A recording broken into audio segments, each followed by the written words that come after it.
네, 미국 연방의회 폭력 점거 사태 이후에 이걸 부추긴 트럼프 대통령의 정치적 위상이 끝없이 추락하고 있습니다. 이 측근들이 줄줄이 곁을 떠나고 있고 임기가 2주도 안 남았지만 아예 직무를 정지시키자는 목소리도 높아지고 있습니다. 워싱턴 연결합니다. 김기현 기자, 이 의회 난입 사태는 이제 수사 국면으로 접어들었죠? 네, 그렇습니다. 미 연방수사국 FBI를 비롯한 수사기관들이 나서 폭력 사태 주동자와 배후 세력을 추적하기 시작했습니다. 의회를 점거할 때 워싱턴 DC에 있는 공화당과 민주당사 인근에 폭발물 의심 장치를 설치한 용의자가 수배됐다는 보도가 나오기도 했습니다. 트럼프 대통령이 폭력 시위를 선동했는지에 대한 조사도 검토하고 있는 것으로 보입니다.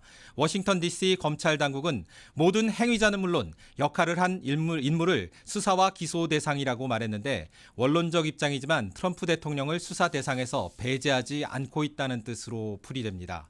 이런 가운데 폭동 진압에 나섰던 의회 소속 경찰관 한 명이 현장에서 다쳐 병원으로 옮겨졌는데 숨져 이번 난입 사태와 연관된 사망자는 모두 5명으로 늘었습니다. 네, 트럼프 대통령은 측근이며 내각이며 떠나고 있다고요.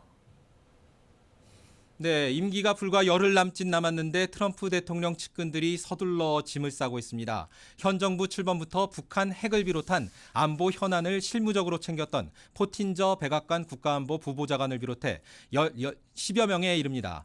대통령 비서실장 직무 대행을 했던 믹 멀베인이 북아일랜드 특사는 공개적으로 사임의 뜻을 밝혔습니다. 잠시 들어보시죠.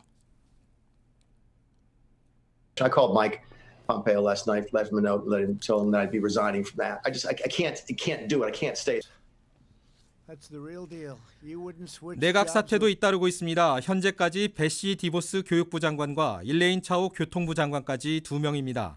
이들 모두 의회 폭력 사태와 관련해 트럼프 대통령에게 책임을 묻고 있습니다.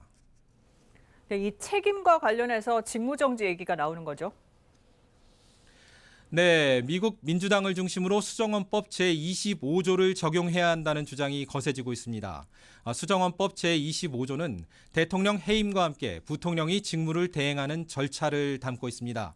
해리 호건 메릴랜드 주지사를 비롯한 일부 공화당 인사들도 동조하고 있지만 정작 마이크 펜스 부통령은 이 같은 움직임에 침묵하고 있습니다. 이런 가운데 트럼프 대통령은 바이든 새 정부 출범에 힘을 보태겠다고 밝혀 사실상 대선 패배를 인정했습니다. 들어보시겠습니다. To the citizens of our country, serving as your president has been the honor of my lifetime. And to all of my wonderful supporters, our incredible journey is only just beginning. 트럼프 대통령은 하지만 의회 난입 사태와 관련해 시위대를 비난하며 배후 책임론은 비껴갔습니다.